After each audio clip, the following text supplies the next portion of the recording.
ಇನ್ನು ನಾನು ಮತ್ತೊಬ್ಬರನ್ನ ನೆನೆಸ್ಕೊಳ್ಳೇಬೇಕು. ಅವರು ನಮ್ಮ ಅಶೋಕ್ ಹಾಸ್ಯಗಾರ್. ಅಶೋಕ್ ಹಾಸ್ಯಗಾರ್ ಬಗ್ಗೆ ನಾನು ಒಂದು ಮಾತು ಹೇಳ್ತೇನೆ.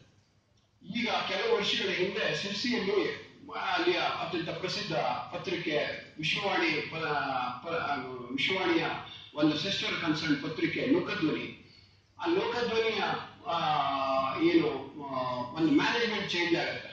ಅಲ್ಲಿ ಹಿಂದೆ ಉಮೇಶ್ ಭಟ್ ಅಂತ MLA ಇದ್ರು. ಅದರ ನಂತರ ನಮ್ಮ ವಿಶ್ವೇಶ್ವರ ಭಟ್ ಅವರು ಅದನ್ನ ಮ್ಯಾನೇಜ್ಮೆಂಟ್ ಗೆ ಮುಖ್ಯಸ್ಥರಾಗಿ, ಸಂಪಾದಕರಾಗಿ ಮತ್ತೆ ಮಾಲೀಕರಾಗಿ ಬರ್ತಾರೆ. ಆವಾಗ ಅಲ್ಲಿ ನನಗೆ ವಿಶ್ವೇಶ್ವರ ಭಟ್ ಕೇಳಿದ್ರು, ಸಿರ್ಸಿಯಲ್ಲಿ ಈಗ ನಾನು ಪತ್ರಿಕೆಯನ್ನು ವಹಿಸ್ಕೊಳ್ತಾ ಇದೀವಿ, ನಾವು ಈಗ ಕಟ್ಟಬೇಕು, ಅದಕ್ಕೆ ಸಮರ್ಥ ವ್ಯಕ್ತಿ ಯಾರು? ಅದಕ್ಕೆ ನನ್ನ ಅನಿಸಿಕೆ ಪ್ರಕಾರ ಅಶೋಕ್ ಹಾಸ್ಯಗಾರ್ ಬಿಟ್ಟರೆ ಯಾರೂ ಇಲ್ಲ ಅಂತ ಹೇಳೋ ಒಂದು ಅಭಿಪ್ರಾಯ ಬಂತು. ಲೋಕಧ್ವನಿಯ ಈಗಿನ ಒಂದು ಏನು ಮ್ಯಾನೇಜ್ಮೆಂಟ್ ನಲ್ಲಿ ಚೇಂಜ್ ಆದಾಗ ತಕ್ಷಣ ಅವರು ನನಗೆ ವಿಶ್ವೇಶ್ವರ ಭಟ್ ಹೇಳಿದ್ರು, ಅಶೋಕ್ ಹಾಸ್ಯಗಾರಿಗೆ ಫೋನ್ ಹಚ್ಚು, ಫೋನ್ ಮಾತಾಡೋಣ ಅಂತ. ನಾನು ಅಶೋಕಣ್ಣ ಮರೆಯ ನೀನು ಸ್ವಲ್ಪ ಒಂದು ಒಪ್ಕೊಂಡ್ಬಿಡು, ನಮ್ಮ ಇಲ್ಲಿ ಲೋಕಧ್ವನಿ ಪತ್ರಿಕೆಗೆ ಸಂಪಾದಕ ಆಗಿ ನೀನೇ ಮುಂದುವರ್ಸ್ಕೊಂಡು ಹೋಗ್ಬೇಕು, ಇಲ್ಲಾಂತಂದ್ರೆ ಇಲ್ಲಿ ನಡೆಸೋದು ಕಷ್ಟ, ನಿನಗೆ ಪತ್ರಿಕೋದ್ಯಮದ ಎಲ್ಲ ಒಂದು ಪಲ್ಸ್ ಗೊತ್ತಿದೆ. ಅದಕ್ಕಿಂತಲೂ ಹೆಚ್ಚಾಗಿ ಪತ್ರಿಕೋದ್ಯಮದಲ್ಲಿ ಅತ್ಯಂತ ಸ್ವಚ್ಛ ಒಂದು ನಿರ್ಮಲ ಮನಸ್ಸನ್ನು ಇಟ್ಕೊಂಡು ಅಥವಾ ಒಂದು ಕಮಿಟ್ಮೆಂಟ್ ಇಟ್ಕೊಂಡು ಯಾವುದೇ ರೀತಿಯ ಆಸೆ ಆಕಾಂಕ್ಷೆಗಳಿಗೆ ಲೀಡ್ ಆಗದೆ ಇರುವಂತಹ ಒಂದು ವ್ಯಕ್ತಿತ್ವ ಅಂತಂದ್ರೆ ಅಶೋಕ್ ಹಾಸ್ಯಗಾರ್. ನಾನು ಧೈರ್ಯವಾದ ಹೇಳ್ತಾರೆ, ಅವರು ಜೀವನದಲ್ಲಿ ಎಷ್ಟು ಕಷ್ಟ ಸಂಕಷ್ಟಗಳನ್ನ ಇದರಿಂದಾಗ ಅನುಭವಿಸಬೇಕಾಯ್ತು ಹೇಳೋದನ್ನು ನನಗೆ ಗೊತ್ತಿದೆ. ಯಾಕೆಂತಂದ್ರೆ ಅವರು ಈ ಬೆಂಗಳೂರಿನಲ್ಲಿ ಇರುವಂತಹ ಎಷ್ಟೋ ಪತ್ರಕರ್ತರ ತರ ಯಾವುದೇ ರೀತಿ ಐಷಾರಾಮಿ ಜೀವನ ಸಿರ್ಸಿಯಲ್ಲಿ ಮಾಡ್ಲಿಕ್ಕೆ ಆಗ್ತಾ ಇಲ್ಲ ಅವರಿಗೆ. ಇದಕ್ಕೆ ಕಾರಣ ಅವರ ಕಮಿಟ್ಮೆಂಟ್. ಸೊ ನಾನು ಅವರಿಗೆ ಅಶೋಕ್ ಅವರಿಗೆ ಕೇಳಿದೆ, ಸೊ ನೀವು ಸ್ವಲ್ಪ ವಿಶ್ವೇಶ್ವರ ಭಟ್ರು ಹೇಳ್ತಾ ಇದ್ದಾರೆ, ನೀವು ಒಪ್ಕೊಂಡ್ಬಿಡಿ, ನೀವು ಲೋಕಧ್ವನಿ ಸಂಪಾದಕತ್ವ ಅಂತ. ಅವ್ರು ಹೇಳಿದ್ರು, ತಮ್ಮ ನಾನು ಒಪ್ಕೊಳ್ತಿದ್ದೆ, ಆದ್ರೆ ನನಗೊಂದು ಪ್ರಾಬ್ಲಮ್ ಅಂತಂದ್ರೆ ನಾನೀಗ ಆಲ್ರೆಡಿ ಆ ದಶಾವತಾರ ಪುಸ್ತಕವನ್ನ ಬರೀತಾ ಇದ್ದೀನಿ, ಹೀಗಾಗಿ ನನಗೆ ಸಾಧ್ಯನೇ ಇಲ್ಲ. ಅದೊಂದು ಆ ಪುಸ್ತಕ ಬರೆಯೋ ತನಕ ನನ್ಗೆ ಯಾವ ಹುದ್ದೆಯನ್ನು ನಾನು ಒಪ್ಕೊಳ್ಳಾರೆ, ಯಾವುದೇ ಜಾಬಿಗೆ ಹೋಗಲ್ಲ ಅಂತ ಅವ್ರು ಹೇಳಿದ್ರು. ಅಂದ್ರೆ ಆ ದಶಾವತಾರ ಅವ್ರು ಇವತ್ತು ನಾವು ಒಂದು ಸಂವಾದಕ್ಕೆ ತಗೊಳ್ತಾ ಇರುವಂತಹ ಪುಸ್ತಕ ಏನಿದೆಯಲ್ಲ, ಅದಕ್ಕೆ ಅದರ ಹಿಂದೆ ಎಷ್ಟು ಕಮಿಟ್ಮೆಂಟ್ ಇದೆ, ಅವರು ಎಷ್ಟು ತಪಸ್ಸಿದೆ, ಎಷ್ಟು ವರ್ಷ ಕೆಲಸ ಮಾಡಿದ್ದಾರೆ. ನನಗೂ ಕೂಡ ನಾನು ಒಂದು 8 ಪುಸ್ತಕವನ್ನು ಬರೆದಾಗ ಆ 8 ಪುಸ್ತಕ ಅದು ಎಷ್ಟು ಕಷ್ಟ ಆಗುತ್ತೆ ಬರೆಯುವಾಗ ಅಂದ್ರೆ ಅದು ಒಂದು ರೀತಿ ಹುಚ್ಚಿಡ್ದೋಗುತ್ತೆ. ಅದನ್ನ ನಮ್ಮ ವಿಜಯಶೇಖರ್ ಅಂತವರು ಇರೋದ್ರಿಂದ ನಾನು ಹೇಳಿದ್ರೆ ಅಪ್ರೋಸ್ತುತ ಆಗುತ್ತೆ, ಅವ್ರಿಗೆ ಗೊತ್ತಿದೆ, ಅದರೊಳಗೆ ಬಹಳಷ್ಟು ಕೆಲಸ ಮಾಡುವಂತವ್ರು ಇದ್ದಾರೆ. ಯಾಕೆ ಅಂತಂದ್ರೆ ಅದೊಂದು ರೀತಿ ಆಗೋಗಿರುತ್ತೆ, ಅದೇ ಧ್ಯಾನದಲ್ಲೇ ಮುಳುಗಿರ್ತೀವಿ. ಅದೇ ಪುಸ್ತಕ, ಅದರ ಕಂಟೆಂಟು, ಅದರ ಕಥಾ ವಿಸ್ತಾರ, ಅದರ ಪ್ರೂಫ್ ನೋಡುವಂತದ್ದು, ಡಿಸೈನ್ ಮಾಡುವಂತದ್ದು, ಅದರದ್ದು ನಿಜವಾಗಿ ಅದು ಹೇಗೆ ಸಮಸ್ಯೆ ಅಂತ ಎಲ್ಲರೂ ಹೇಳ್ತಾರೆ. ಹಾಗೇನೆ ಅಂತ ಒಂದು ಕಮಿಟ್ಮೆಂಟ್ ಅಲ್ಲಿ ಇವರಿಗೆ ಬಂದಿರುವಂತಹ ಅಲ್ಲಿಯ ಸಂಪಾದಕ ಹುದ್ದೆಯನ್ನು ಕೂಡ ಅವ್ರು ಒಪ್ಕೊಳ್ದೆ ಅದಕ್ಕೆ ಪುಸ್ತಕಕ್ಕಾಗಿ ಅದನ್ನ ತ್ಯಾಗ ಮಾಡುವಂತವ್ರು ನನಗೆ ಗೊತ್ತಿದೆ. ನಾನೇ ನಾನೇ ಅದರ ರಾಯಭಾರ ಮಾಡಿದ್ದೆ ಅವ್ರ ಜೊತೆಗೆ. ಹೀಗಾಗಿ ಅಂಥವರ ಒಂದು ಅರ್ಥಪೂರ್ಣ ಕೃತಿ. ಮತ್ತೆ ನಾನು ಆಕ್ಚುಲಿ ಇವತ್ತು ಅವ್ರನ್ನ ಅಶೋಕ್ ಹಾಸ್ಯಗಾರ್ ಅವರು ಹೇಳ್ಬೇಕಿತ್ತು, ನಾನು ಡಾಕ್ಟರ್ ಅಶೋಕ್ ಹಾಸ್ಯಗಾರ್ ಅಂತ ಹೇಳ್ಬೇಕಾಗಿತ್ತು. ಯಾಕೆಂತಂದ್ರೆ ಖಂಡಿತವಾಗಿ ಅವರು ಒಂದು ನಮ್ಮ ದಶಾವತಾರ ಪುಸ್ತಕ ಓದಿದ್ರೆ ಅವರು ಯಾವುದೇ ರೀತಿಯ ಡಾಕ್ಟರೇಟ್ಗಿಂತ ಕಡಿಮೆ ಇಲ್ಲ. ನಾವು ಇವತ್ತಿನ ಕಾರ್ಯಕ್ರಮದ ಮೂಲಕ ಅವರು ಡಾಕ್ಟರ್ ಅಶೋಕ್ ಹಾಸ್ಯಗಾರ್ ಅಂತಾನೆ ಹಾರೈಸ್ತಾರೆ. ನಮಗೆ ಯಾವ ಯೂನಿವರ್ಸಿಟಿ ಕೊಡ್ಬೇಕು ಡಾಕ್ಟರೇಟ್ ಪದವಿ ಅಂತ ನಾನು ಹೇಳ್ತಾ ಇಲ್ಲ, ಅವ್ರಿಗೆ ಕೊಡ್ಬೇಕಾಗಿಲ್ಲ, ಯೂನಿವರ್ಸಿಟಿ ಬೇಡ, ಗೌರ್ಮೆಂಟ್ ಕೊಡೋದು ಬೇಡ. ನಾವು ಜನ ಯಕ್ಷಗಾನದ ಅದನ್ನ ನೃತ್ಯ ಮತ್ತು ಯಕ್ಷಗಾನದ ಅವ್ರೇನು ಬರೆದಿರುವ ವಿಷಯಗಳನ್ನ ಓದಿದ್ರೆ ಅದರಲ್ಲಿ ಅವ್ರು ಎಷ್ಟು ಗಟ್ಟಿಯಾಗಿ ಬರೆದಿದ್ದಾರೆ. ಯಾವುದೇ ಡಾಕ್ಟರೇಟ್ಗಿಂತ ಅದು ಕಡಿಮೆ, ಗ್ರಂಥಕ್ಕಿಂತ ಕಡಿಮೆ ಇಲ್ಲ, ಇನ್ನೂ ತುಸು ಹೆಚ್ಚೆ ನಿಮ್ಗೆ ಗೊತ್ತಾಗತ್ತೆ ಪುಸ್ತಕ ಓದಿದ್ರೆ. ಯಾಕಂದ್ರೆ ನಾನು ಆ ಪುಸ್ತಕವನ್ನು ತರಿಸ್ಕೊಂಡು ಓದಿದೆ. ಹೀಗಾಗಿ ಖಂಡಿತವಾಗಿ ಇನ್ನು ಮುಂದೆ ಅವರು ಕೇವಲ ಅಶೋಕ್ ಹಾಸ್ಯಗಾರ್ ಅಲ್ಲ, ಅವರು ಡಾಕ್ಟರ್ ಅಶೋಕ್ ಹಾಸ್ಯಗಾರ್. ಮತ್ತೆ ನಮ್ಮ ಇವತ್ತು ಅಶೋಕ್ ಹಾಸ್ಯಗಾರ್ ಅವ್ರ ಬಗ್ಗೆ ರಾಜು ವಡ್ಕಳ್ಳಿ ಅವರು ಹೇಳಿದ್ರು ಡಾಕ್ಟರೇಟ್ ಕೊಡಬೇಕು ಅಂತ. ಡಾಕ್ಟರೇಟ್ ಕೊಡೋ ಕೆಲಸವನ್ನು ಮಂಗಳೂರು ವಿಶ್ವವಿದ್ಯಾಲಯದವರು ಮಾಡಿದ್ದಾರೆ. ಯಾಕಂದ್ರೆ ಯಕ್ಷಮಂಗಲ ಪ್ರಶಸ್ತಿಯನ್ನ ಅಷ್ಟು ಬೇಗ ಕೊಟ್ಟಿರುವುದು ಅವರ ಪ್ರತಿಯೊಂದು ಇತ್ತೀಚೆಗೆ ಆದರೂ ಕೂಡ ಅದನ್ನು ಗುರುತಿಸಿ ಕೊಟ್ಟರಲ್ಲ, ಅದಕ್ಕಿಂತ ದೊಡ್ಡ ಪ್ರಶಸ್ತಿ ಬೇಕು, ದೊಡ್ಡ ಡಾಕ್ಟರೇಟ್ ಬೇಕು. ಅದು ಒಂದು ಅಕಾಡೆಮಿಕ್ ಸಂಸ್ಥೆ ಅಲ್ಲ. ಮಂಗಳೂರು ವಿಶ್ವವಿದ್ಯಾಲಯ ಯಕ್ಷಗಾನವನ್ನ ಮೊದಲಿಗೆ ಪಠ್ಯದಲ್ಲಿ ಅಳವಡಿಸಿರ್ತಕ್ಕಂಥ ವಿಶ್ವವಿದ್ಯಾಲಯ. ಆ ವಿಶ್ವವಿದ್ಯಾಲಯದವರೇ ಇವರನ್ನ ಕರೆದು ಗೌರವಿಸಿದ್ರು, ಯಕ್ಷಮಂಗಲ ಪ್ರಶಸ್ತಿಯನ್ನು ನೀಡಿದ್ರು. ಆದ್ರಿಂದ ಅದು ಡಾಕ್ಟರೇಟ್ಗಿಂತೂ ಹೆಚ್ಚು ಅಂತ ನಾನು ಭಾವಿಸ್ತೇನೆ. ಲೋಕಧ್ವನಿಯ ಪತ್ರಿಕೆಯ ಕಾರವಾರ ವರದಿಗಾರರಾಗಿ ತಮ್ಮ ಸೇವೆಯನ್ನು ಆರಂಭಿಸುತ್ತಾರೆ. ಕರಾವಳಿಯ ಮುಂಜಾವಿನ ಸಂಪಾದಕರಾಗ್ತಾರೆ. ನಂತರ ಸಂಪಾದಕರಾಗಿ ಜನ್ಮಾಧ್ಯಮ ಪತ್ರಿಕೆಯ ಪ್ರಧಾನ ಸಂಪಾದಕರಾಗಿ ಅಶೋಕ್ ಹಾಸ್ಯಗಾರ ಅವರು ಕೆಲಸ ಮಾಡ್ತಾರೆ. ನಮಗೆಲ್ಲ ಉಂಚಳ್ಳಿ ಜಲಪಾತ ಗೊತ್ತು, ಅದರ ಪಕ್ಕದ ಹಳ್ಳಿ ಹುಕ್ಲಿ. ಆ ಹುಕ್ಲಿಯ ಅಶೋಕ್ ಹಾಸ್ಯಗಾರ ಅವರು ಇವತ್ತು ಸಿರ್ಸಿಯಲ್ಲಿ ನಮ್ಮ ವಾಸ್ತವ್ಯವನ್ನ ನಡೆಸ್ತಾ ಇದ್ದಾರೆ. ಕನ್ನಡ ಪತ್ರಿಕೋದ್ಯಮಕ್ಕೆ, ಜಿಲ್ಲಾ ಪತ್ರಿಕೋದ್ಯಮಕ್ಕೆ ತಮ್ಮದೇ ಆದ ಒಂದು ವಿಶಿಷ್ಟ ಮತ್ತೊಂದು ಅರ್ಥಪೂರ್ಣ ಕೊಡುಗೆಗಳನ್ನು ಕೊಡ್ತಾನೆ. ಯಕ್ಷಗಾನದ ಕುರಿತು ಅಪಾರ ಕಾಳಜಿ ಮತ್ತು ಪ್ರೀತಿಯನ್ನ ಹೊಂದವರು. ಅವರು ದಯವಿಟ್ಟು ಮಧ್ಯೆ ಕೂರಿಸ್ಕೊಳ್ಬೇಕು. ಆ ಕಡೆ ಈ ಕಡೆ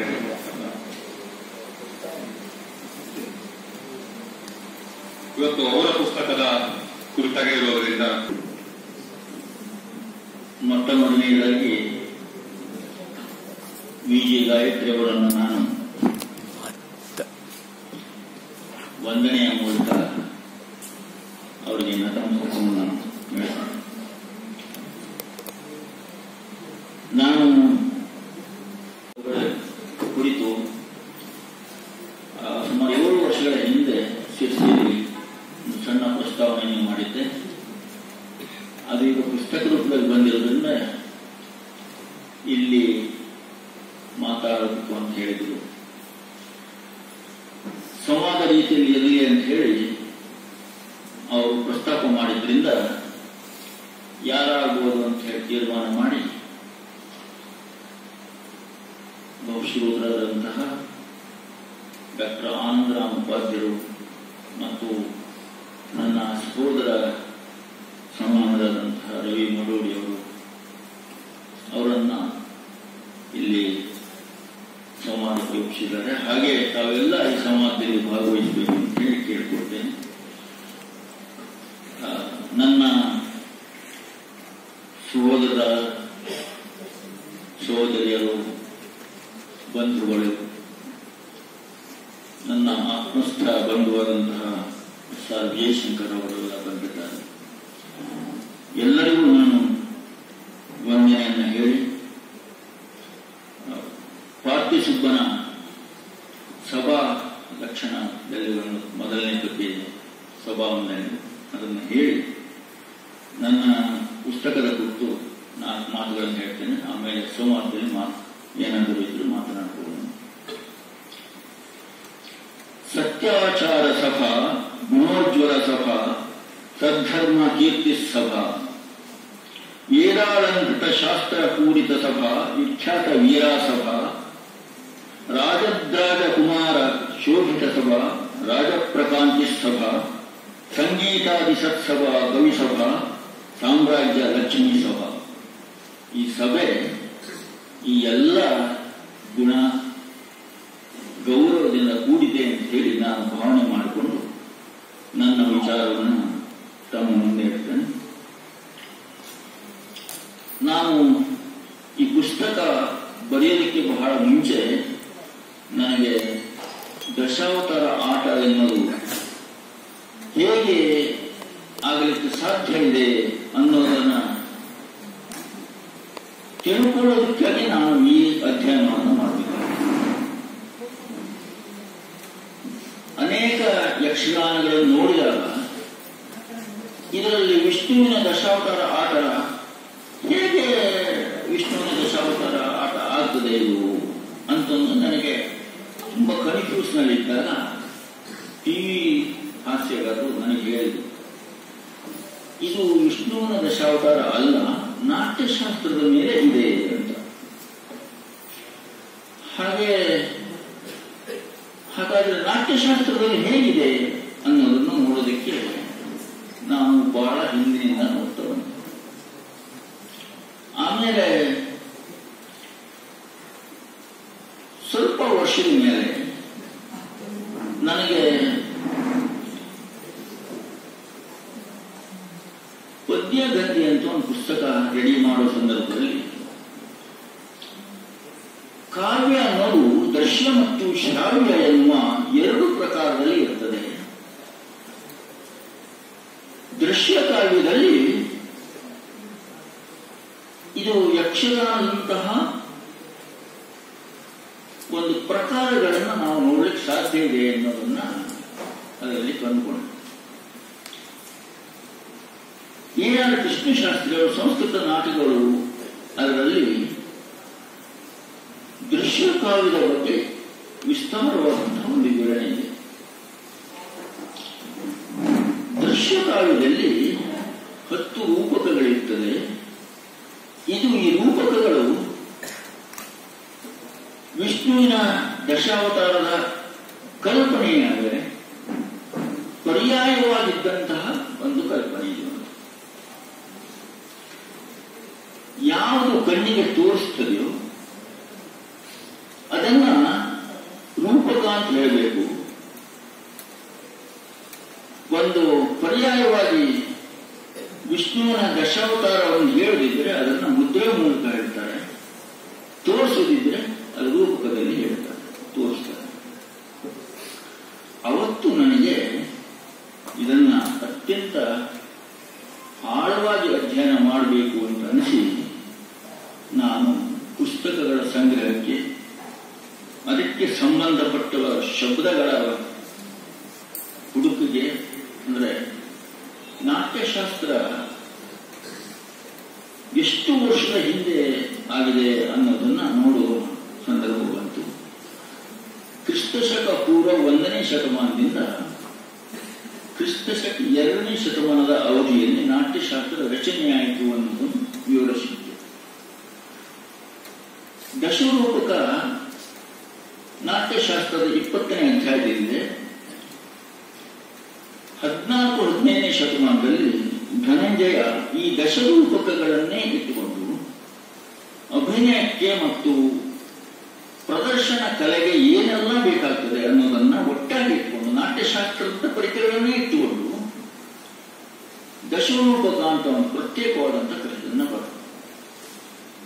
ಇದನ್ನ KV ಸುಬ್ಬಣ್ಣವರು ಮತ್ತು ಕರ್ಕಿಯ ಗುಚ್ಚನ್ ಶಾಸ್ತ್ರಿ ಅವರು ಸೇರಿ ಕನ್ನಡಕ್ಕೆ ತೆಗೆದುಕೊಂಡು ಬಂದರು. ಇದರ ಪ್ರಾಚೀನ ಪ್ರತಿ ಏನಿತ್ತು ಅದು ನನಗೆ ಸಿಕ್ತು. ಅದು ಪ್ರತಿ ಸಿಗಲಿಲ್ಲ, ಅದನ್ನ ಜೆರಾಕ್ಸ್ ಮಾಡಿ ನಾನು ತೆಗೆದುಕೊಂಡೆ. ಅದರಲ್ಲಿ ಇದರ ಡೀಟೇಲ್ಸ್ಗಳು ಸಿಗ್ತದೆ, ದಶರೂಪಗಳ ಡೀಟೇಲ್ಸ್. ಹಾಗಾಗಿ ನನಗೆ ಯಾಕೆ ಇದು ಹೆಚ್ಚು ನನಗೆ ಪ್ರಸ್ತುತ ಅಂತ ಅನಿಸಲಿಕ್ಕೆ ಶುರುವಾಯಿತು ಅಂದ್ರೆ, ಇದು ಕರ್ಕಿಯಲ್ಲಿ ಗುಚ್ಚನ ಶಾಸ್ತ್ರಿಯವರು ಮನೆಯಲ್ಲಿ ದಶರೂಪಕ ಇತ್ತು, ಅದನ್ನ ಅವರು KV ಸುಬ್ಬಣ್ಣ ಕೊಟ್ಟಿದ್ದು, ಅವರಿಬ್ಬರು ಸೇರಿಕೊಂಡು ಅದನ್ನು ಮಾಡಿದ್ರು ಅಂದಾಗ ನನಗೆ ಈ ಕರ್ಕಿಯ ಸಂಬಂಧ ಇದರಲ್ಲಿ ನನಗೆ ಎಸ್ಟಾಬ್ಲಿಷ್ಮೆಂಟ್. ಇದಕ್ಕೂ ಮತ್ತು ಕರ್ಕಿ ವೆಂಕಟರಮಣ ಶಾಸ್ತ್ರಿ ಸೂರಿಯವರು ನಾಟ್ಯಾರ್ಣವ ಸಂಗೀತ, ನಾಟ್ಯಾರ್ಣವ ಸಂಗೀತ ಅಂತ ನನ್ನ ಪುಸ್ತಕ ಬರೆದಿದ್ದಾರೆ. ಅದು ಪ್ರತಿ ಲಭ್ಯ ಇಲ್ಲ. ಅವರು ಈ ವಿಚಾರವನ್ನು ಹೇಳಿದರು ಅಂತ ಹೇಳಿ ಒಂದ್ಮೇಲೆ ನನಗೆ ಅದರಲ್ಲಿ ಒಂದಿಷ್ಟು ವಿವರಗಳು ಸಿಕ್ತು.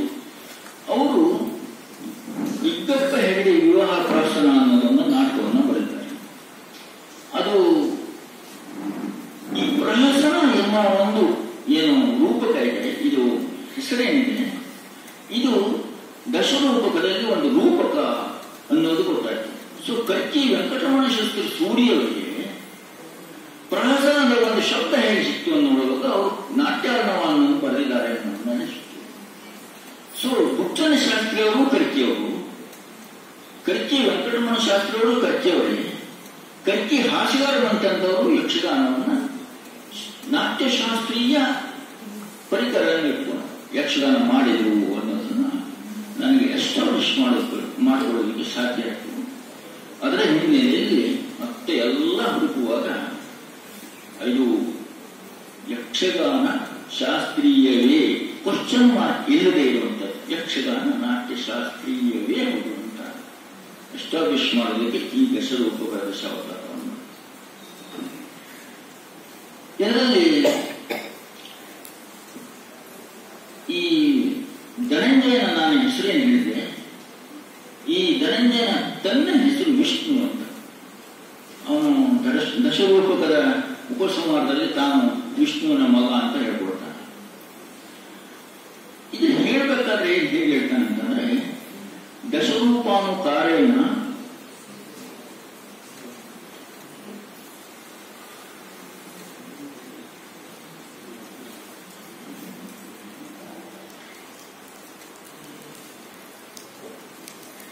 ದಶರೂಪಾನುಕಾರೇಣ ಯಸ್ಯ ಮಾದ್ಯಂತಿ ಭಾವಕಾಃ ನಮಃ ಸರ್ವವಿದೇ ತಸ್ಮೈ ವಿಷ್ಣುವೇ ಭರತಾಯ ಚ.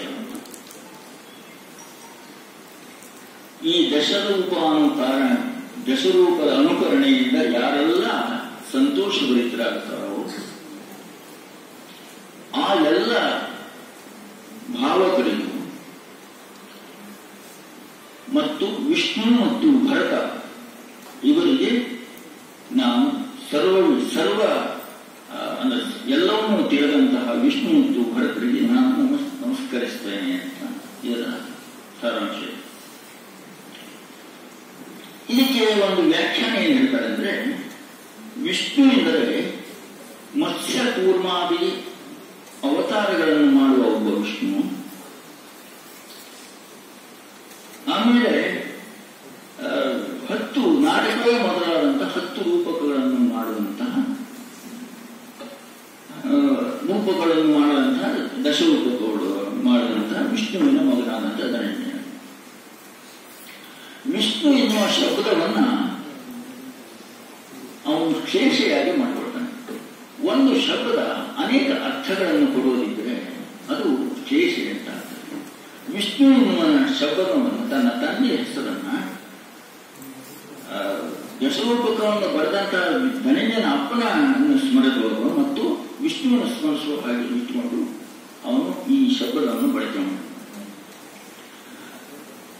ಆಗ ನನಗೆ ಅರ್ಥ ಆಯಿತು, ಈ ದಶರೂಪಕ ಎನ್ನುವ ದಶಾವತಾರ ಅನ್ನೋದನ್ನ ಮಿಸ್ ಇಂಟರ್ಪ್ರಿಟ್ ಮಾಡಿದ್ರು. ಅದು ವಿಷ್ಣುವಿನ ದಶಾವತಾರದ ಕಲ್ಪನೆಯಲ್ಲಿ ಯಕ್ಷಗಾನ ಮಾಡ್ತಾರೆ ಅಂತ. ಆಮೇಲೆ ಇದರಲ್ಲಿ 10 ರೂಪಗಳು ಬರ್ತದೆ. ನಾಟಕ, ಪ್ರಕರಣ, ಅಂಕ, ಪ್ರಹಸನ, ವ್ಯಾಯೋಗ, ಡಿಮ, ಸಮೋಕಾರ, ಈಯಾಮೃಗ, ಹೀಗೆ ಬಾಣ, ಹೀಗೆ 10 ರೂಪಗಳಿದೆ. ಪ್ರತಿಯೊಂದು ರೂಪಕವನ್ನು ನಾನು ಅವತಾರ ಎನ್ನುವ ಕಲ್ಪನೆಯಲ್ಲಿ ಇಟ್ಟುಕೊಂಡು ಅದನ್ನು ಸಂವಾದಿಯಾಗಿ ಬರಬೇಕು ಅಂತ, ಅದರ ಸಮಾನವಾಗಿ ಬರಬೇಕು ಅಂತ, ಅವತಾರದ ಕಲ್ಪನೆಗೆ ಸಮಾಧಿಯಾಗಿ ಬರಬೇಕು ಅಂತ ಹೇಳಿ ಅದನ್ನು ನಾನು ಇಟ್ಟುಕೊಂಡು ಬರೆದರೆ, ಅದಕ್ಕೆ ನಾಟಕ ಮತ್ತು ಪ್ರಕರಣ ಅಂತ ಏನು ರೂಪಕಗಳಿವೆ. ಈ ನಾಟಕ ರೂಪಕದ ಬಗ್ಗೆ ಹೇಳಬೇಕಾದ್ರೆ ಅದು ಮುಂದಿನ ಎಲ್ಲ 9 ರೂಪಕಗಳಲ್ಲಿ ಮೊದಲನೆಯಾಗಿ ಮತ್ತು ಮಾದರಿಯಾಗಿ ಬರಬೇಕು ಅಂತ ಹೇಳಿ ನಾಟ್ಯಶಾಸ್ತ್ರದಲ್ಲಿ ಹೇಳಿದ್ದಾರೆ.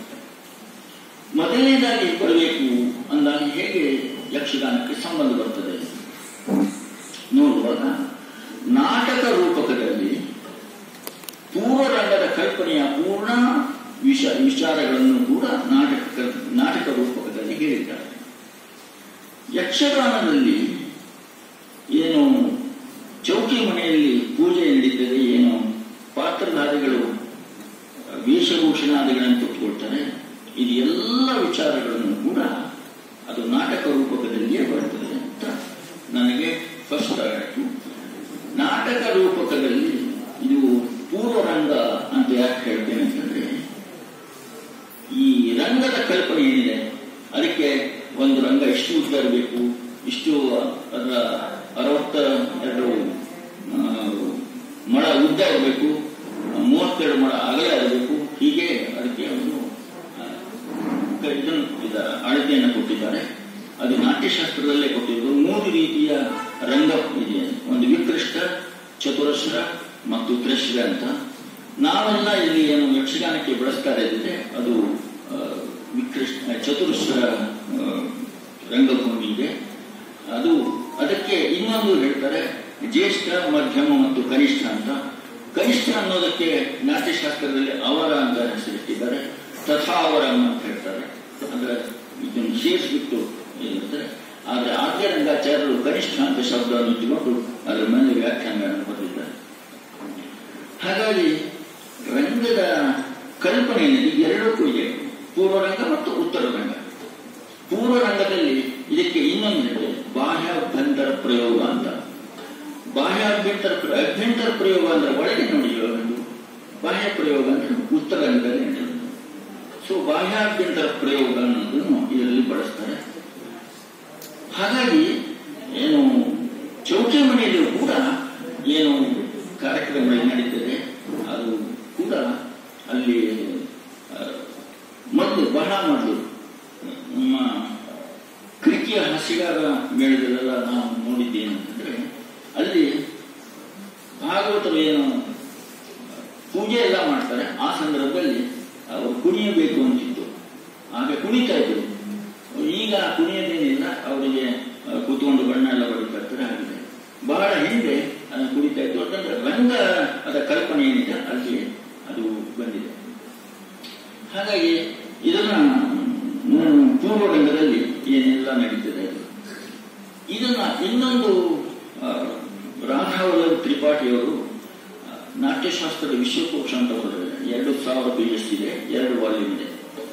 ಅವರು ಒಂದು ಉಪನ್ಯಾಸದಲ್ಲಿ ಏನು ಹೇಳಿದ್ರು ಅಂತಂದ್ರೆ, ಯಕ್ಷಗಾನದ ಒಂದು ಪ್ರಸ್ತಾವನೆ ತೆಗೆದುಕೊಂಡು ಇದು 3 ತತ್ವಗಳನ್ನು ಹೇಳ್ತದೆ. 3 ತತ್ವಗಳ ಪ್ರೆಸೆಂಟೇಷನ್ ಅಂತ. ಹೇಗೆ ಅಂತಂದ್ರೆ, ಪಾತ್ರಗಳು ಏನು ತಯಾರಾಗ್ತವೆ ಇದನ್ನ ಬ್ರಹ್ಮಸ್ಥಾನದ ಕಲ್ಪನೆ, ಇದು ಸೃಷ್ಟಿಯಾಗ್ತದೆ ಅಂತ. ಪಾತ್ರಗಳು ಸೃಷ್ಟಿಯಾಗುವ ಇದು ಸ್ಥಳ ಅಂತ. ಆಮೇಲೆ ಪಾತ್ರಗಳು ರಂಗಕ್ಕೆ ಬರ್ತವೆ. ಅಲ್ಲಿ ನಾವೇನು ಭಾಗವತ ಅಂತ ಹೇಳ್ತೀವಿ, ಭಾಗವತ ಮೊದಲ ವೇಷಧಾರಿ ಅಂತ ಹೇಳ್ತಾರೆ. ಸೊ ವೇಷ ಕೊಂಡೆ ಬಂದು ಕುಳಿತುಕೊಳ್ಳುವ ಜಾಗ ಏನಿದೆ ಅದು ರಂಗ ಶೀರ್ಷ ಅಂತ ಹೇಳ್ತಾರೆ. ಆಮೇಲೆ ಪಾತ್ರಗಳು ಏನು ಕೂತ್ಕೊಳ್ತೀವೋ ರಂಗಪೀಠ ಅಂತ ಹೇಳ್ತಾರೆ. ರಂಗ ಶೀರ್ಷದಲ್ಲಿ ಬಂದು ಕೂತ್ಕೊಂಡು ವಿಷ್ಣುವಿನ ಕಲ್ಪನೆ, ಭಾಗವತ ಅನ್ನೋದು ಅದಕ್ಕೆ ವಿಷ್ಣುವಿನ ಏನು ಕಲ್ಪನೆ ಇದೆ ಅದು ಭಾಗವತ ಅನ್ನೋ ಕಲ್ಪನೆ ಇದೆ. ಹಾಗಾಗಿ ಭಾಗವತ ಏನು ಪಾತ್ರಗಳನ್ನು ಕರೆದು ಕುಣಿಸ್ತಾನೆ. ಕುಣಿಸಿ ಆಮೇಲೆ ಅದು ಹೋಗ್ತದೆ ಅನ್ನೋದ ಪಾತ್ರಗಳು ಹೋಗ್ತದೆ, ಅದು ಶಿವಕಲ್ಪನೆ. ಕುಣಿಸೋದೇನಿದೆ ಅದು ವಿಷ್ಣುವಿನ ತತ್ವದ್ದು. ಆಮೇಲೆ ಹೋಗುವುದೇನಿದೆ, ಹೋಗುವ ಪಾತ್ರದ ಮೂಲ ಸ್ವರೂಪಕ್ಕೆ, ತನ್ನ ಮೂಲ ಸ್ವರೂಪಕ್ಕೆ ಡ್ರೆಸ್ ಎಲ್ಲ ಇರ್ಬೋದು, ಅದು ಮತ್ತೆ ತನ್ನ ಏನು ಪಾತ್ರದ ಕಲ್ಪನೆ ಇದೆ ಅದು ಬಿಟ್ಟು ಮತ್ತೆ ಹೋಗ್ಬೇಕಿದೆ, ಅದು ಲಯ ಕಲ್ಪನೆ. ಈ 3 ತತ್ವದ ದೃಷ್ಟಿಯಿಂದ ಇದೆ ಅಂತ ಹೇಳಿ ಅವರು ಹೇಳಿದ್ದಾರೆ. ಹಾಗಾಗಿ ಇದು ಈ ರೀತಿಯಾದಂತಹ ಒಂದು ಕಲ್ಪನೆ ಏನಿದೆ ಇದು ಭಾರತೀಯ ರಂಗ ಕಲ್ಪನೆಯ ಬಿಟ್ಟರೆ ಇನ್ಯಾವುದೂ ಇಲ್ಲ ಅಂತ ಹೇಳಿದ್ದಾರೆ.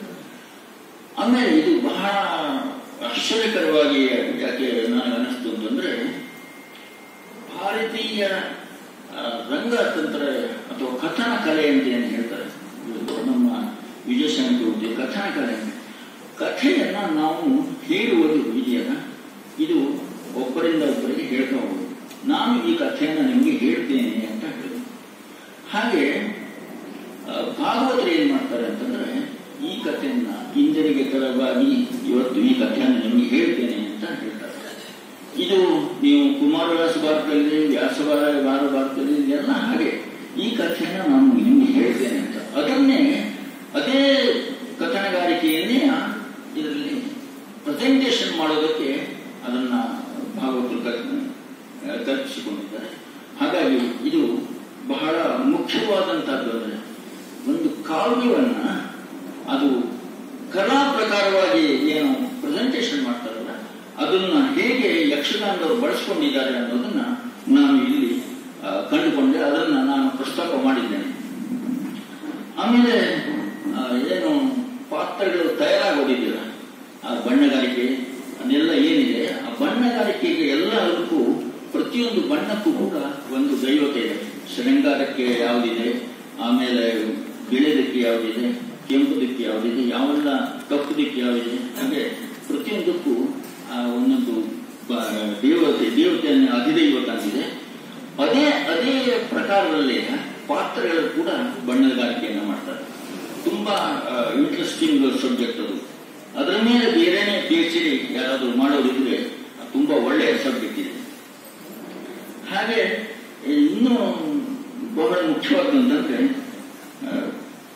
ನೆಕ್ಸ್ಟ್ ಏನು ನಾನು ನಾಟಕದ ಹೇಳಿದ್ರೆ ಪ್ರಕರಣ ಅಂತ ಇನ್ನೊಂದು ರೂಪಕ್ಕೆ ಏನು ಬರ್ತದೆ. ಪ್ರಕರಣದ ರೂಪಕದಲ್ಲಿ ಏನಂದ್ರೆ, ಯಾವ ಪಾತ್ರದವರು ಇವತ್ತು ಪಾತ್ರ ಮಾಡ್ತಾರೆ ಅನ್ನೋದಕ್ಕೆ ಕರೆದು ಏನು ಕರೆಸ್ತಾರೆ, ಅದಕ್ಕೆ ಆ ಸಂದರ್ಭವನ್ನು ಪ್ರಕರಣದ ರೂಪಕದಲ್ಲಿ ಹೇಳ್ತಾರೆ. ಪ್ರಕರಣ ರೂಪಕದ ಲಕ್ಷಣಗಳಲ್ಲಿ ಒಂದೆರಡು ಲಕ್ಷಣವನ್ನು ಬಿಟ್ಟರೆ ಇನ್ನೆಲ್ಲವೂ ನಾಟಕ ರೂಪಕರಂತೆಯೇ ಇದೆ ಅಂತ ಹೇಳ್ತಾರೆ. ಇಲ್ಲಿ ಬಹಳ ಹಿಂದೆ ನಮ್ಮ ಆನಂದರಾಮ್ ಪಾದ್ರಿಯವರು ಎಲ್ಲ ತುಂಬಾ ಜನ ಯಕ್ಷಗಾನ ನೋಡುವುದು ತೆರೆ ಕುಣಿತ ಅಂತ ಮಾಡ್ತಾರೆ. ಇದಕ್ಕೆ ಒಡ್ಡೋಲಗ ಅಂತ ಹೆಸರು. ಪಾಂಡವರ ಒಡ್ಡೋಲಗ ಅತ್ಯಂತ ಪ್ರಸಿದ್ಧವಾದ ಒಡ್ಡೋಲಗ ಮತ್ತು ಅತ್ಯಂತ ಸುಂದರವಾದಂತಹ ಒಡ್ಡೋಲಗ. ಉಳಿದ ಕೌರವರ ಒಡ್ಡೋಲಗ ಇದೆ, ರಾಮನ ಒಡ್ಡೋಲಗ ಇದೆ, ಕೃಷ್ಣನ ಒಡ್ಡೋಲಗ ಇದೆ, ದಶರಥನ ಒಡ್ಡೋಲಗ ಇದೆ, ಹೀಗೆ ಇದೆ. ಇದರಲ್ಲಿ ಅತ್ಯಂತ ಸುಂದರವಾದ ಒಡ್ಡೋಲಗ ಅಂತಂದ್ರೆ ಪಾಂಡವರ ಒಡ್ಡೋಲಗ. 5 ಜನ ಇರ್ತಾರೆ, ಮತ್ತೆ ದ್ರೌಪದಿ ಇದ್ರೆ 6 ಜನ ಇರ್ತಾರೆ. ಹೀಗೆ ಈ ಒಡ್ಡೋಲಗ ಮಾಡೋದಿದೆಯಲ್ಲ, ಇದು ಈ ಶಾಸ್ತ್ರೀಯ ಕಲೆ ಅಂದ್ರೆ ಇದನ್ನ ಶಾಸ್ತ್ರೀಯತೆ ಹೇಗೆ ಹುಡುಕೋದು ಅಂತ ನೋಡಿದಾಗ ಇದರಲ್ಲಿ ನಾಟ್ಯಶಾಸ್ತ್ರದಲ್ಲಿ ಮತ್ತವಾರಣಿ ಅಂತ ಒಂದು ಶಬ್ದ ಬರ್ತದೆ. ಮತ್ತವಾರಣಿ ಅಂತಂದ್ರೆ ಮದೋನ್ಮತ್ತವಾದಂತಹ ಆನೆ ಅನ್ನೋ ಅರ್ಥ ಇರ್ತದೆ, ಶಬ್ದಶಃ ಅರ್ಥ ಇರ್ತದೆ. ಆದರೆ ಇನ್ನು ಅನೇಕ ಅರ್ಥಗಳಲ್ಲಿ ಏನಿದೆ ಅಂತಂದ್ರೆ ಪಾತ್ರೆಯನ್ನು ಧರಿಸಿದವರು ಏನಿದ್ದಾರೆ, ಪಾತ್ರವನ್ನು ಧರಿಸಿದವರು ಮೈ ಮೇಲೆ ಉನ್ಮತ್ತರಾಗಿ ರಂಗಕ್ಕೆ ಏಕದಮ್ಮಾಗಿ ಮುಂದೆ ಬರಬಾರದು. ಆದ್ದರಿಂದ ಅವರಿಗೆ ಸಾವರಿಸಿಕೊಳ್ಳಲಿಕ್ಕೆ ಏನಾದರೂ ಒಂದು ವ್ಯವಸ್ಥೆ ಇರಬೇಕು ಅಂತ ಹೇಳಿ ಏನು ಭಾಗವತರು ಕೊಟ್ಟಿರ್ತಾರೆ, 2 ಪಾರ್ಶ್ವಗಳಲ್ಲಿ ಮತ್ತವಾರಣೆಯನ್ನ ಕಟ್ಟಬೇಕು ಅಂತಿದೆ. ಈ ಮತ್ತವಾರೆಯ ಕಟ್ಟುವುದೇನಿದೆ ಇದನ್ನ ನಮ್ಮ ಯಕ್ಷಗಾನದವರು ಏನ್ ಮಾಡಿದ್ರು ಅಂತಂದ್ರೆ ಅದರ ತೆಗೆದುಬಿಟ್ಟು ತೆರೆಯನ್ನ ಮಾಡಿದರು. ಇದಕ್ಕೆ ತುಂಬಾ ಸುಂದರವಾದಂತಹ ಒಂದು ಕಲ್ಪನೆಯನ್ನು ಯಕ್ಷಗಾನದವರೇ ಆಮೇಲೆ ಅದು ಮಾಡಿಕೊಂಡು ಏನು ಒಡ್ಡೋಲಿಗೆ ಮಾಡಬೇಕಾದ್ರೆ ಹಿಂಗೆ ತೆರೆಕೊಂಡು ಹಿಡ್ಕೊಂಡು ಬರ್ತಾರೆ. ಇದನ್ನ ಕರೆಕ್ಟ್ ಈಗ ಇದಕ್ಕೆ ನನಗೆ ಏನೋ ಒಂದು ಇನ್ನೊಂದು ಸಿಂಬಲ್ ಏನ್ ಸಿಕ್ತು ಅಂತಂದ್ರೆ ತೆರೆಯನ್ನ ಹೀಗೆ ಹಿಡಿದು ಕುಣಿತಾರೆ, ಮತ್ತೆ ತೆರೆಯನ್ನು ಹೀಗೆ ಅರ್ಧ ಬಿಟ್ಟು ಇಳಿಸ್ಕೊಂಡು ಕುಣಿತಾರೆ. ಇದಕ್ಕೆ ಈ ಅರ್ಧ ಇಳಿಸ್ಕೊಂಡು ಕುಣಿದಕ್ಕೆ ಏನ್ ಹೇಳ್ತಾರೆ ಅಂದ್ರೆ ಗ್ರೀವಾ ಪ್ರವೇಶ ಅಂತಿದೆ. ಗ್ರೀವಾ ಪ್ರವೇಶ ಅಂದ್ರೆ ಕುತ್ತಿಗೆಯ ಮೇಲಿನ ಈ ಪ್ರವೇಶ ಗ್ರೀವಾ ಪ್ರವೇಶ ಅಂತಾನೆ. ಸೊ ಅದರ ತೆರೆ ಕುಣಿತಕ್ಕೆ ಸಂವಾದಿಯಾಗಿ ಈ ನಾಟ್ಯಶಾಸ್ತ್ರದಲ್ಲಿ ವಿಚಾರ ಇದೆ ಅಂತ ನನಗೆ ಅದು ಗೊತ್ತಾಯಿತು. ಆಮೇಲೆ ಅದಕ್ಕೆ ಸಂಬಂಧವಾದಂತಹ ವಿಚಾರಗಳನ್ನೆಲ್ಲ ನಾನು ಪ್ರಸ್ತಾಪ ಮಾಡಿದೆ. ಆಮೇಲೆ ನಾನು ಧ್ರುವಗೀತೆಗಳು ಅಂತ ಹೇಳಿದೆ. ಏನು ನಾಟಕ ರೂಪಕದಲ್ಲಿ ರಂಗ ಚೌಕಿಯಲ್ಲಿ ಏನು ಹಾಡ್ತಾರೆ, ಆಮೇಲೆ ಭಾಗವತರು ಮುಂದೆ ಬಂದು ಏನು ಹಾಡ್ತಾರೆ, ಎಲ್ಲ ಹಾಡುಗಳನ್ನು ಧ್ರುವಗೀತದಲ್ಲಿದೆ ಅಂತ ನಾನು ಬರ್ತಿದ್ದೇನೆ. ಧ್ರುವಗೀತ ಅಂತಂದ್ರೆ ಧ್ರುವ ಅಲ್ಲ, ಧ್ರುವ ಅಂತಂದ್ರೆ ಕಾನ್ಸ್ಟೆಂಟ್ ಅಂತ. ನನಗೆ ಒಬ್ಬರು ಭಾಗವತರು ಹೇಳಿದ್ರು ಧ್ರುವ ಅಂತಂದ್ರೆ ಕಾನ್ಸ್ಟೆಂಟ್ ಆಗಿದೆ ಅಂತ. GS ಎಡೆಹಳ್ಳಿಯವರು ಧ್ರುವಗೀತದ ಮೇಲೆ ಗೋದೊಡ್ಡದ 2-3 ಲೇಖನಗಳಿದೆ, ಅವರು ಕೂಡ ಧ್ರುವ ಅಂತ ಬರ್ತದೆ. ನಾನು ಅದರ ಪರಿಶೀಲನೆ ಮಾಡಿದಾಗ ಧ್ರುವ ಇರಲಿಲ್ಲ, ಧ್ರುವ ಅಂತ ಇದ್ದಿತ್ತು. ಧ್ರುವಗೀತಗಳ ಲಕ್ಷಣವೂ ಬೇರೆ. ಧ್ರುವಗೀತದ ಲಕ್ಷಣದಲ್ಲಿ ಏನಿದೆ ಅಂದ್ರೆ ನೈಷ್ಕ್ರಾಂತಿ ಧ್ರುವ ಅಂತಿದೆ. ನೈಷ್ಕ್ರಾಂತಿ ಧ್ರುವ ಅಂತಂದ್ರೆ ಪಾತ್ರಗಳು ಒಳಗಡೆ ಹೋಗೋದು. ಪ್ರಾವೇಶಿಕಿ ಧ್ರುವ ಅಂತಿದೆ, ಪಾತ್ರಗಳು ಪ್ರವೇಶ ಮಾಡುವಂತಹ ಧ್ರುವ. ಪಾತ್ರಗಳ ಪ್ರವೇಶ ಮಾಡೋದು ಯಾವ ಹಾಡನ್ನು ಹೇಳ್ತಾರೆ ಅದಕ್ಕೆ ಪ್ರಾವೇಶಿಕಿ ಧ್ರುವ ಅಂತ. ಆಮೇಲೆ ಅಭ್ಯಂತರ ಧ್ರುವ ಅಂತಿದೆ. ಅಂತರ ಧ್ರುವ, ಅಪಕೃಷ್ಟ ಧ್ರುವ, ಅಭ್ಯಂತರ ಧ್ರುವ ಹೀಗಿದೆ. ಸೊ ಇದು ಪಾತ್ರ ಪ್ರವೇಶ ಆದ್ಮೇಲೆ ಏನು ಹಾಡುಗಳನ್ನ ಹೇಳ್ತಾರೆ ಇದು ಅಂತರ ಧ್ರುವ ಇರ್ಬೋದು ಅಥವಾ ಅಪಕೃಷ್ಟ ಧ್ರುವ ಅಂತ ಅದಕ್ಕೆ ಪರ್ಯಾಯಗಳನ್ನು ಹೇಳಿದ್ದಾರೆ. ಆಮೇಲೆ ನಿಷ್ಕ್ರಾಮಿಕ ಧ್ರುವ, ಏನು ಪಾತ್ರಗಳ ಹೊರಗಡೆ ಹೋಗುದಿದೆ ಅದು ನಿಷ್ಕ್ರಾಮಿಕ ಧ್ರುವ ಅಂತ. ಈ ಧ್ರುವಗಳ ಸ್ಟಡಿ ಮಾಡಬೇಕಾದ್ರೆ ಇದು ಯಾವ ಕಾಲದಲ್ಲಿ ಚೇಂಜ್ ಆಯಿತು ಹೀಗೆ ಹೇಳಿದ್ರು ಅಂತ.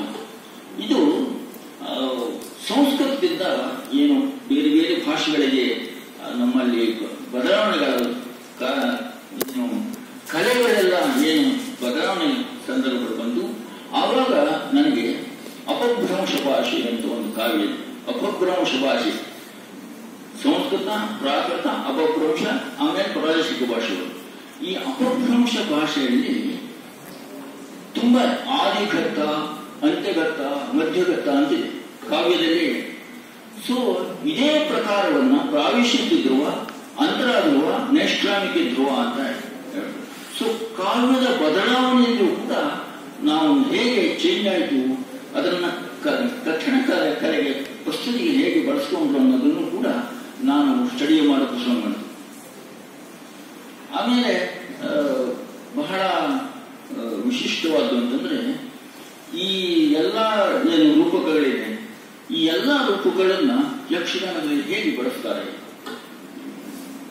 ಅನ್ನೋದು ತುಂಬಾ ಇದೆ. ಅದಕ್ಕೆ ಪ್ರಾರಂಭ, ಆಮೇಲೆ ಪ್ರಯತ್ನ, ಪ್ರಾಪ್ತಿ ಸಂಭವ, ನಿಯತಾಪ್ತಿ, ಫಲಾಗಮ ಅಂತ ಏನು ಕಾವ್ಯದ ಒಂದು ಪ್ರಸ್ತುತಿ ಏನಿದೆ ಇಷ್ಟು ಅಂಶಗಳು ಇರಬೇಕು ಅಂತಿದೆ.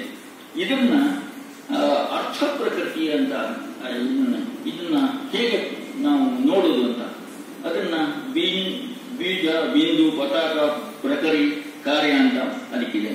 ಇದಕ್ಕೆ ಸಂಧಿ ಅಂತ ಇನ್ನೊಂದು ಪ್ರಕಾರ ಇದೆ. ಇವೆರಡು ಸೇರಿದರೆ ಸಂಧಿ ಯಾವುದಾಗುತ್ತೆ ಅಂತೆ.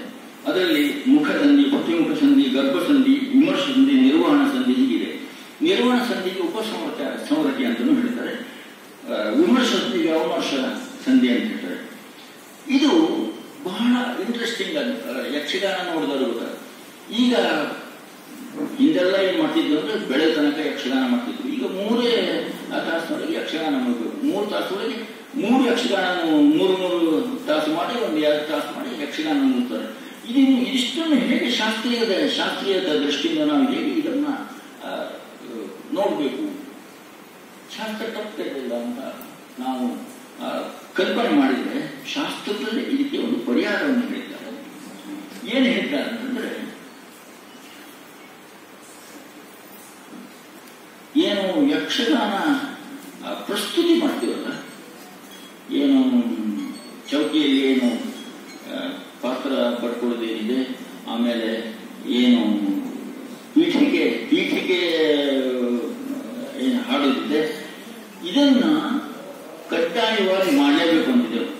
ಈ ಅವಸ್ಥೆಗಳೇನಿದೆ, ನಾನು ಏನು ಅವಸ್ಥೆ ಹೇಳಿದೆ, ಪ್ರಾರಂಭ, ಪ್ರಯತ್ನ, ಫಲಾಗಮ ಇದೆ, ಅವಸ್ಥೆ ಏನಿದೆ, ಅವಸ್ಥೆಯಲ್ಲಿ ಮೊದಲನೆಯ ಮತ್ತು ಕೊನೆಯ ಅವಸ್ಥೆಗಳನ್ನ ಕಡ್ಡಾಯವಾಗಿ ಇಟ್ಕೊಳ್ಬೇಕು. ಆಮೇಲೆ ಬಿಡುವುದಿದ್ರೆ ಮೊದಲನೇದಾಗಿ 4ನೇದು ಬಿಡಬೇಕು. 4ನೇದು ಅಂತಂದ್ರೆ ಅದು ನಿಯತಾಪ್ತಿ ಅಂದ್ರೆ ಫಲಾಗಮ ಅಂತ. ಅದನ್ನ ನೀವು ಬಿಟ್ಟರೆ ನಡೀತದೆ, ಆದ್ರೆ ಹೇಳ್ಬೇಕಾದ್ದು ಇಲ್ಲ ಅಂತ. ಮತ್ತೊಂದು ಬಿಡಬೇಕು ಅಂತಂದ್ರೆ ಪ್ರಾಪ್ತಿ ಸಂಭವ, ಕಥೆ ನಡೀತಾ ಇರ್ತದೆ, ಅದರಲ್ಲಿ ಏನು ಸಂದೇಶವನ್ನು ಕೊಡಬೇಕಾಯ್ತು ಅದನ್ನು ಬಿಡಬೇಕಾಗಿಲ್ಲ, ಅದನ್ನು ಬಿಟ್ಟು ಬಿಡ್ಬೋದು.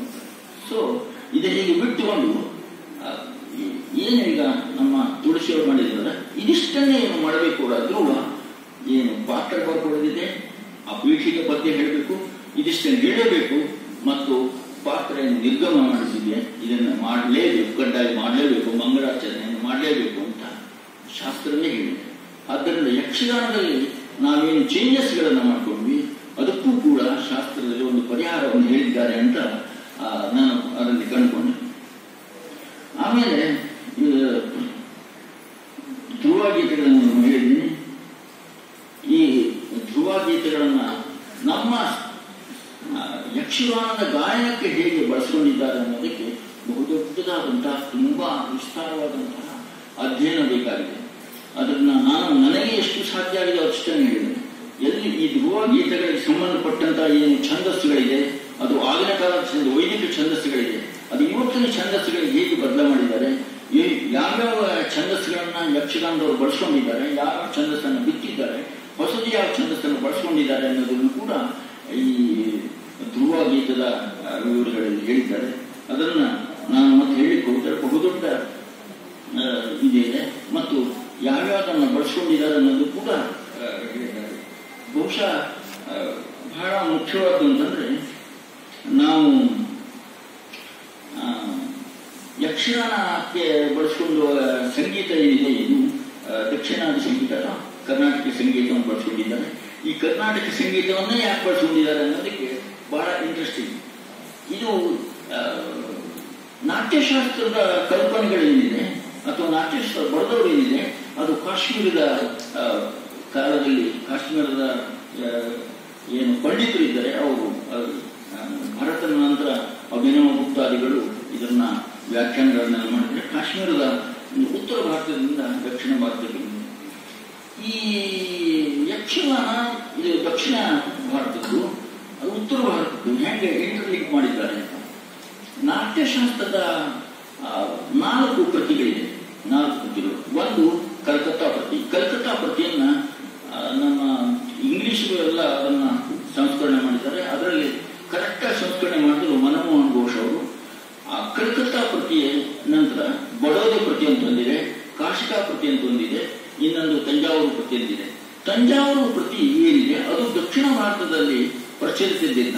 ದಕ್ಷಿಣ ಭಾರತದಲ್ಲಿ ಆಂಧ್ರದಲ್ಲಿ ಬಹಳ ಮುಖ್ಯವಾಗಿ ಭಾಗವತ ಮೇಳ ಅಂತಿದೆ, ವೀಚಿ ನಾಟಕಂ ಅಂತ ಹೇಳ್ತಾರೆ. ನೋಡಿ, ಆಂಧ್ರದವರು ಯಕ್ಷಗಾನದ ಹಾಗೆಯೇ ಇರುವಂತಹ ಇನ್ನೊಂದು ಕಲೆ ಇದೆ, ಅದು ಆಂಧ್ರದ ಕಲೆ, ಅದು ಭಾಗವತ ಮೇಳ ಅಥವಾ ವೀಚಿ ನಾಟಕ ಅಂತ. ವೀಚಿ ಅಂತಂದ್ರೆ ಬೀದಿ ಅಂತ. ಅದು ಬೀದಿ ಮೇಳ ಅಂದ್ರೆ ಬೈಲಲ್ಲಿ ಹೇಗೆ ನಾವು ರಸ್ತೆ ಮೇಲೆ ಬೀದಿ ನಾಟಕ ಅಂತ ಹೇಳ್ತೀವಿ, ಹಾಗೆ ಬೀದಿ ಮೇಲೆ ಯಕ್ಷಗಾನದ ಹಾಗೆ ಅದರ ಸಂಬಳನ್ಸ್ಗಳೆಲ್ಲ ಯಕ್ಷಗಾನ ಹಾಗೆ ಡ್ರೆಸ್ಗಳೆಲ್ಲ ಹಾಗೆ ಮಾಡ್ತಾರೆ. ಆಮೇಲೆ ತೆರಕೂತು ಅಂತ ತಮಿಳಿದೆ. ತೆರಕೂತು ಅಂತ ಅಂದ್ರೆ ಬೀದಿ ನಾಟಕ ಅಂತಾನೆ ಅರ್ಥ. ಬೀದಿಯಲ್ಲಿ ನಾವು ಬಯಲಾಟ ಅಂತ ಹೇಳ್ತೀವಿ, ಅದರ ಎಕ್ಸಾಕ್ಟ್ ಅರ್ಥ ಅದೇ ತೆರಕೂತು ಅಂತ. ಆಮೇಲೆ ಬೀದಿ ನಾಟಕ ಅರ್ಥ.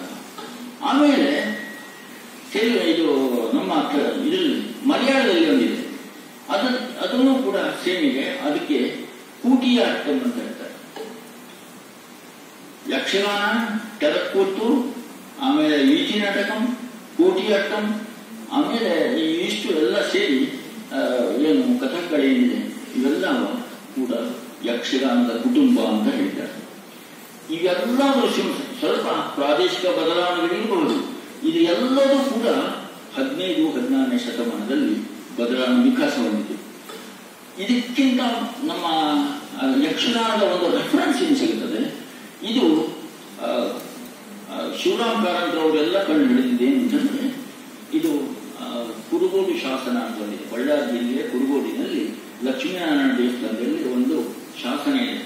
ಅಲ್ಲಿ ಏನ್ ಬರ್ತದೆ ಅಂದ್ರೆ, ತಾಳಮದ್ದಲೆ ಮಾಡಿದವರಿಗೆ, ಜಾಗರ ಮಾಡಿದವರಿಗೆ ಉಂಗುಳಿ ಬಿಟ್ಟ ಒಂದು ಶಾಸನ ಇದೆ. ಆಮೇಲೆ ಇನ್ನೊಂದು, ಸುಂದ ಅರಸರು, ಸುಂದ ರಾಜರ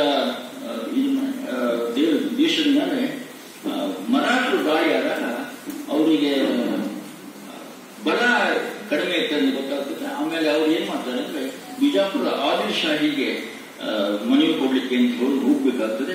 ಅವ್ರು ಏನ್ ಮಾಡ್ತಾರೆ ಅಂತಂದ್ರೆ, ಸುವರ್ಣ ಮೇಳವನ್ನ ಬಿಜಾಪುರ ಆದಿಲ್ ಶಾಹಿ ಅವರಿಗೆ ಆಸ್ಥಾನಕ್ಕೆ ಕಳಿಸಿ ಅಲ್ಲಿ ಆಟ ಆಡಿಸಿ ಅವನ ಮನ ಮೆಚ್ಚಿ ಅವನಿಂದ ಬಲ ತೆಗೆದುಕೊಂಡು ಬಂದು ಇವರು ಮರಾಠ ದಾಳಿಯನ್ನ ನಿಲ್ಲಿಸಿಕೊಳ್ತಾರೆ ಅಂತಿದೆ. ಇವೆರಡು ಗಂಭೀರವಾದಂತಹ 2 ಶಾಸ್ತ್ರ ನಮಗೆ ಯಕ್ಷಗಾನಕ್ಕೆ ನಮ್ಮ ಈ ಕಡೆ ಸಿಗೋದು. ಇದ್ರ ನಂತರ ಇನ್ನೊಂದು ಏನಂತಂದ್ರೆ, ಬಹಳ ಸಿದ್ದಾಪುರ ತಾಲೂಕಿನ ಕಂಚಿನ ಮನೆಯಲ್ಲಿ ಒಂದು ಯಕ್ಷಗಾನದ ಅತ್ಯಂತ ಪ್ರಾಚೀನವಾದಂತಹ ಒಂದು ಪ್ರಸಂಗ ಪ್ರತಿ ಸಿಗ್ತದೆ. ಅದು 1350 ಕಾಲದ್ದು ಅಂತ ಹೇಳ್ತಾರೆ. ಇದು ಬರೆದವರು ಯಾರು ಅಂತ ಗೊತ್ತಿಲ್ಲ. ಇದರ ಛಂದಸ್ಸು, ಇದರಿಂದ ಅದು ಆದಿಪರ್ವ ಯಕ್ಷಗಾನ. ಇದನ್ನ ಎಣ್ಣೆ ಪರಿಷ್ಕರಣೆ ಮಾಡಿದ್ದಾರೆ. ಆಮೇಲೆ ಇದ್ರ ಮೇಲೆ ತುಂಬಾ ವ್ಯಾಖ್ಯಾನ ಇದೆ. ಯಕ್ಷಗಾನದ ಆರಂಭಿಕವಾದಂತಹ ಒಂದು ಕಲ್ಪನೆಯನ್ನ ಕೊಡೋದಕ್ಕೆ ಆದಿಪರ್ವದ ಯಕ್ಷಗಾನ ಪ್ರಸಂಗ ಪಟ್ಟಿದೆ. ರವಿ ಮಡೋಡಿ ಅವರಿಗೆ, ಆನಂದರಾವ್ ಉಪಾಧ್ಯಾಯರಿಗೆಲ್ಲ ಗೊತ್ತಿದೆ. ಸೊ ಇದನ್ನ ಒಂದು ಗಡಿಯಾಗಿ ಇಟ್ಟುಕೊಂಡ್ರೆ ಯಕ್ಷಗಾನ ಸುಮಾರು 14ನೇ ಶತಮಾನದಿಂದ ಒಂದು ಪರಿಷ್ಕರಣಾ ರೀತಿಯಲ್ಲಿ ನಮ್ಮ ಮುಂದೆ ಬಂದಿದೆ ಅಂತ ಹೇಳ್ಬೋದು. ಆಮೇಲೆ ನಾನು ಇನ್ನೂ ಬೇಕಾದಷ್ಟು ಹೇಳ್ಬೋದು. ಅಂಕ ಬಾಣ ಅಂತೆಲ್ಲ ಇದೆ. ವೀಡೆ ಆಯಿತು. ಯಾರು ಇನ್ನು ಬೇಕಾದ್ರೆ ಕೇಳುವ ಸಂದರ್ಭ ಇದ್ದರೆ ನಾನು ಹೇಳಬೇಕು ಅಂತಂದ್ರೆ ಬೇಕಾದ್ರೆ ಹೇಳ್ತೇನೆ. ಆದರೆ ಒಂದು ಸಣ್ಣ ಇನ್ಸಿಡೆಂಟ್ ಅನ್ನು ಹೇಳಿ ಮುಗಿಸ್ತೇನೆ.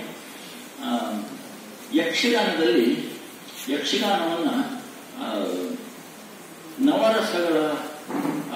ನವರಸ ಭರಿತವಾದಂತಹದ್ದು ಅಂತ ಹೇಳಿ, ಯಕ್ಷಗಾನ ನವರಸ ಭರಿತವಾದ್ದು ಅಂತ ಹೇಳಿ ಹೇಗೆ ಹೇಳ್ತಾರೆ ಅಂತ ನಾವು ಸ್ವಲ್ಪ ಚಿಂತನೆ ಮಾಡಬೇಕಾಗಿ ಬಂತು.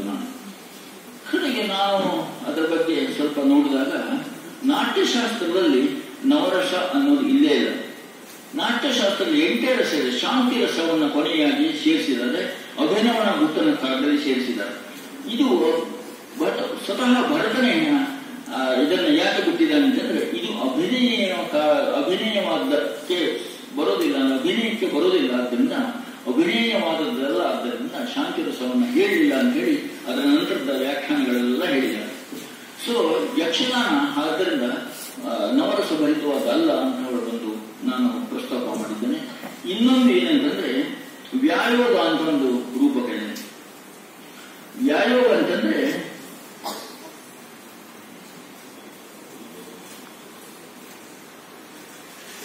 ವ್ಯಾಯೋಗ ಅಂತಂದ್ರೆ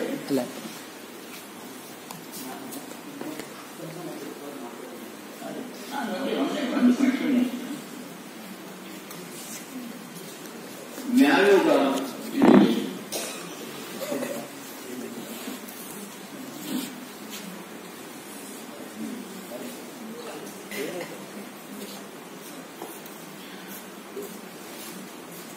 ಇಲ್ಲಿ ವ್ಯಾಯೋಗ ಅಂತಂದ್ರೆ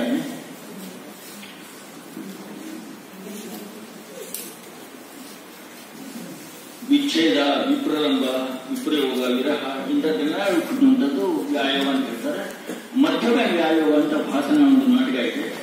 ಆದರೆ ಇದರ ಕಲ್ಪನೆ ಏನಿದೆ ಇದು ಬಹಳ ಚೇಂಜಸ್ ಇದೆ.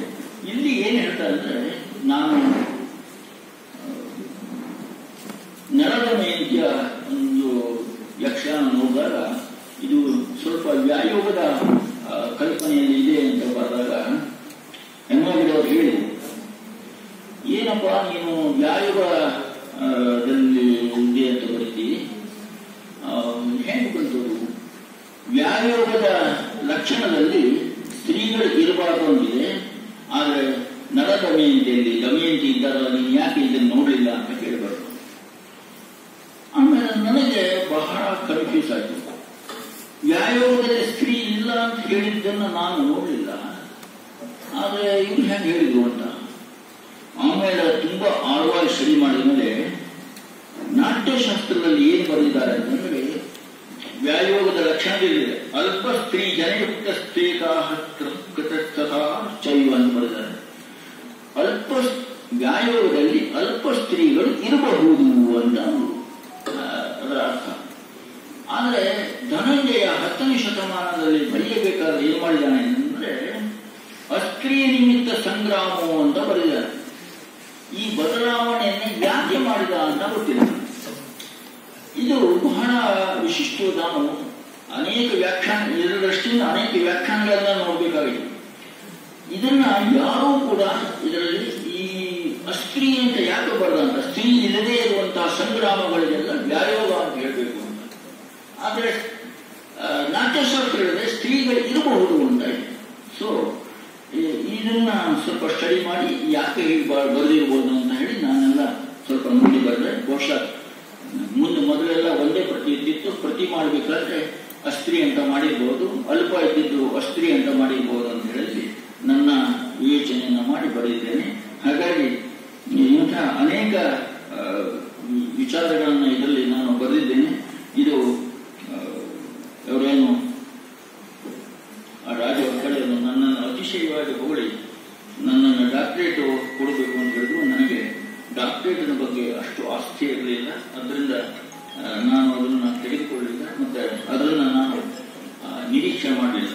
ಹಾಗಾಗಿ ಇದರಲ್ಲಿ ಏನಂದ್ರೆ, ಇದನ್ನು ನಾನು ಹಠ ತೊಟ್ಟು ಮಾಡಬೇಕಾಗಬಾರ್ದು. ಯಾಕೆ ಬೇಕು ಅಂತಂದ್ರೆ, ನಾನು ಬಹಳ ಜನರಿಗೆ ಹೇಳಿದೆ, ಯಕ್ಷಗಾನವನ್ನು ಜಾನಪದದಲ್ಲಿ ಸೇರಿಸಬೇಡಿ, ಇದು ಪಕ್ಕಾ ಶಾಸ್ತ್ರೀಯವಾದ ಕಲೆ. ಅದನ್ನ ಸರ್ಕಾರದ ಮಟ್ಟದಲ್ಲಿ ಮೊದಲನೇದಾಗಿ ಕರ್ನಾಟಕದ ಪ್ರಾತಿನಿಧಿಕ ಕಲೆ ಅಂತ ಮಾಡಬೇಕು. ಅದರ ನಂತರ ಇದನ್ನ ಸೆಂಟ್ರಲ್ ಗವರ್ಮೆಂಟಿಗೆ ಅದು ಶಾಸ್ತ್ರೀಯ ಕಲೆ ಅಂತ ಮಾಡಬೇಕು ಅಂತ ಹೇಳಿ ಪ್ರಸ್ತಾವನೆಯನ್ನು ಕಳಿಸೋದಕ್ಕೆ ಇಲ್ಲಿ ನೀವು ಇದು ಪ್ರೈವೇಟ್ ಬಿಲ್ ಅನ್ನಾದರೂ ಸಬ್ಮಿಟ್ ಮಾಡಿ ಒಂದು ಪ್ರಯತ್ನ ಮಾಡಿ ಅಂತ ಹೇಳಿ ಆಳ್ವಾಸ್ ಮೋಹನ್ ಆಳ್ವಾರ್ ಅವರಿಗೆ ನಾನು ಕಟ್ಟಿಬಿದ್ದೆ. ಅವರಿಗೆಲ್ಲ ಯಾರು ನನ್ನ ಎಜುಕೇಶನ್ ಇನ್ಸ್ಟಿಟ್ಯೂಷನ್ ನಾನು ಮಾಡ್ಕೊಂಡು ಹೋಗ್ತೇನೆ, ಯಾರು ನನ್ನ ತಲೆ ಹಚ್ಚಿಬಿಡ ಅಂತ. ಹಾಗಾಗಿ ನಾನು ಅಲ್ಲಿ ಬಿಟ್ಟು ಆಮೇಲೆ ಬಹಳ ಅಧ್ಯಯನ ಮಾಡಿ ಇದನ್ನು ಬರೆದಿದ್ದೇನೆ. ಮೊನ್ನೆ